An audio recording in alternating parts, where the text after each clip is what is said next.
तो देखो next question screen पे दिख रहा होगा, क्या है ये मैट्रिक्स वाले चैप्टर से है। ठीक, क्या बोला है, if A is a non zero matrix of order n cross n and b is an 1 cross n order, what is the rank of A B. ठीक है, कोई दो मैट्रिक्स है, जैसे कि पहला ए हो गया, उसका ऑर्डर क्या है n क्रॉस 1 है, और दूसरा मैट्रिक्स बी है, उसका ऑर्डर क्या है 1 क्रॉस n है। तो दोनों को मैं मल्टीप्लाई कर दूंगा, ए बी कर दूंगा, तो उसका ऑर्डर क्या हो जाएगा। तो एकदम ईजी सा है, देखो कैसे बनेगा ये। ठीक है, तो ऑर्डर पता होना चाहिए। जैसे कोई ए मैट्रिक्स है, इसका ऑर्डर क्या दिया हुआ है n क्रॉस 1। n क्रॉस 1 का मतलब क्या है, ये रो की संख्या है और ये कॉलम की संख्या। मतलब जैसे इसका एग्जांपल लिखोगे तो कैसे हो जाएगा, तो रो की संख्या n है, मतलब बहुत सारा है समझ लो। तो कैसे हो जाएगा ये, इस टाइप से, जैसे कि 2 3 4 5 6 है ना, ऐसे करके ये पूरा n तक रहेगा। तो इसको मैं कैसे लिखूंगा, n क्रॉस 1, मतलब ये first row, second row, third row, fourth, 5 6 ऐसे करके रो की संख्या बहुत सारा है, बट कॉलम क्या है एक ही है। तो ये कोई ए मैट्रिक्स हो गया। सिमिलरली बी दिया हुआ है, क्या दिया है 1 क्रॉस n। तो 1 क्रॉस n में क्या हो जाएगा, अब इसमें रो की संख्या एक ही रहेगा, बट कॉलम की संख्या क्या रहेंगे, n रहेंगे। तो इसको मैं कैसे लिख सकता हूँ, ये मैट्रिक्स बी को 2 3 4 5 6 ऐसे करके पूरा n तक, इसको मैं क्या लिखूंगा 1 क्रॉस n। समझ में आ रहा है ना, m और n से लिखते हैं इस मैट्रिक्स कोई सा भी। तो इन दोनों को मैं मल्टीप्लाई कर दूंगा, a और b को मल्टीप्लाई कर दूंगा, तो उसका ऑर्डर क्या, उसका रैंक क्या होगा ये पूछा है।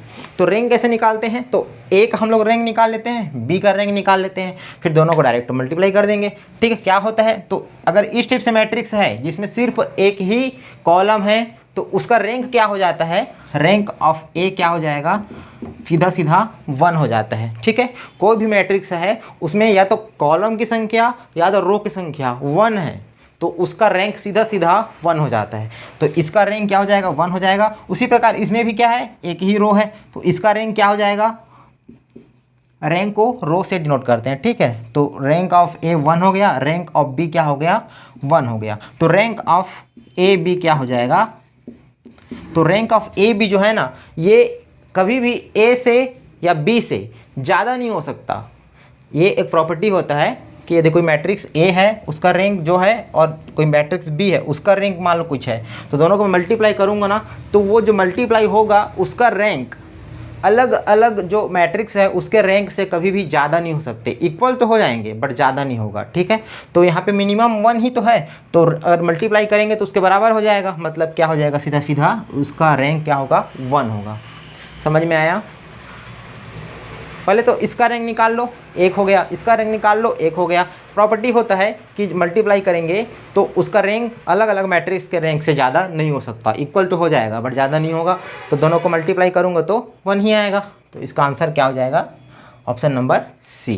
ठीक है, आई होप ये क्वेश्चन समझ में आ गया होगा, नहीं आया होगा तो कमेंट बॉक्स में जरूर बताना। ठीक है, अब इसी से ही रिलेटेड एक और क्वेश्चन दिया हुआ है मैट्रिक्स से, उसको सॉल्व कराते हैं। तो देखिए नेक्स्ट क्वेश्चन भी लिख दिया हूँ मैं स्क्रीन पे, क्या दिया, ये भी मैट्रिक्स वाले चैप्टर से ही है, एकदम इजी है। क्या बोल रहा है, if after triangularisation of matrix we get, और एक मैट्रिक्स दे दिया है यहाँ पे, वो मतलब पैटर्न में लिख दिया है। ठीक है, matrix A X Y Z variable हो गया ये, और यहाँ पे उसका वैल्यू। तो क्या पूछा है, what are values of X Y and Z. तो एकदम ईजी सा है, ये तो हम लोग बचपन में ही पढ़े हुए हैं, 11 क्लास में था, 11 या 12th क्लास मैट्रिक्स था, उसमें भी ऐसा वाला क्वेश्चन हम लोग किए हुए हैं। ठीक है, बाकी उसके बाद BSc MSc में तो पढ़े होंगे ही। तो क्या होता है, सीधा सीधा हम लोग मल्टीप्लाई करते हैं, डायरेक्ट वैल्यू दिया हुआ है इक्वल टू RHS करेंगे, फिर मिल जाएगा। तो देखो क्या करोगे, ये वाला रो का ये वाला कॉलम के साथ मल्टीप्लाई करोगे, तो देखो क्या हो जाएगा, 1x plus 2 into Y 2y plus 3 into Z 3z equal to क्या हो जाएगा, उस साइड में क्या दिया है 13 दिया है, इक्वेशन नंबर 1। सिमिलरली इसको भी कर सकते हो, तो इसको मैं 0 के साथ गुणा करूँगा तो 0 हो जाएगा, कोई मतलब नहीं है लिखने का। क्या बचेगा सेकंड के लिए, 2y प्लस 3z, और उधर बचेगा 7, इक्वेशन नंबर 2। यहाँ से भी देख लो, ये 0 हो जाएगा, ये भी 0 हो जाएगा, 2 into Z 2z equal to 2। ठीक है, यहाँ से सिर्फ एक ही इक्वेशन, मतलब एक ही वेरिएबल दिख रहा है, यहाँ से हम लोग जेड का वैल्यू निकाल सकते हैं। क्या हो जाएगा, जेड इक्वल टू 1 तो जेड का वैल्यू तो आ गया। ऑप्शन एक बार चेक करते हैं, तो ये वाला ऑप्शन तो नहीं होगा, क्यों? क्योंकि यहाँ पे जेड इक्वल टू 2 दिया है, तीनों में से एक होना है।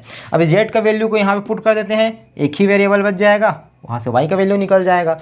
पुट करो, क्या बनेगा इक्वेशन नंबर 2 में, ठीक है, 2y + 3, जेड का वैल्यू 1 है तो लिखने की ज़रूरत तो है नहीं, फिर भी लिख देता हूँ 2y + 3 = 7। 2y इधर हो जाएगा 4 और y इक्वल टू क्या हो जाएगा 2, ठीक है। y का वैल्यू निकल गया। तो उसके बाद ऑप्शन में देखो, ये वाला ऑप्शन भी नहीं होगा क्योंकि यहाँ पे 5 दिया है, तो b और d में से ही एक ऑप्शन होगा। कई बार क्या करता है एग्जाम में, z = 1 एक ही ऑप्शन में दिखेगा तो डायरेक्ट उसी पुट करो, सीधा नेक्स्ट क्वेश्चन में बढ़ो, क्योंकि वहाँ पे समय कम होता है, ठीक है। लेकिन यहाँ पे थोड़ा सा तीनों को सॉल्व करके देखना पड़ेगा। तो यहाँ पे y और z का भी वैल्यू निकल गया, इक्वेशन नंबर 1 में पुट कर दो तो x का वैल्यू निकल जाएगा, x + 2y, तो इसकी जगह में 2 लिख दिया। 3, z का वैल्यू 1 है, इधर क्या है 13 है, सॉल्व कर लो, ये हो जाएगा 4, ये हो जाएगा 3 = 13। x = 13 में से 7 जाएगा तो कितना बचेगा 6 बचेगा, तो x = कितना आएगा 6। कौन सा ऑप्शन में दिख रहा है? ऑप्शन नंबर डी में, ये वाला ऑप्शन भी नहीं होगा। तो इस टिप से इसको सॉल्व कर सकते हैं, कुछ नहीं दिया है, बस यहाँ पे हमको ये वाला मेथड से सॉल्व करना है, रो से कॉलम में गुणा करेंगे, उसके बाद नॉर्मल गणित है, ये तो हम लोग 6ठी 7वीं में भी निकाले हुए हैं, ठीक है। तो इस टिप से ये क्वेश्चन बनेगा, ट्रायंगुलाइजेशन ऑफ मैट्रिक्स। तो ये क्वेश्चन भी हो गया। नेक्स्ट क्वेश्चन देखते हैं।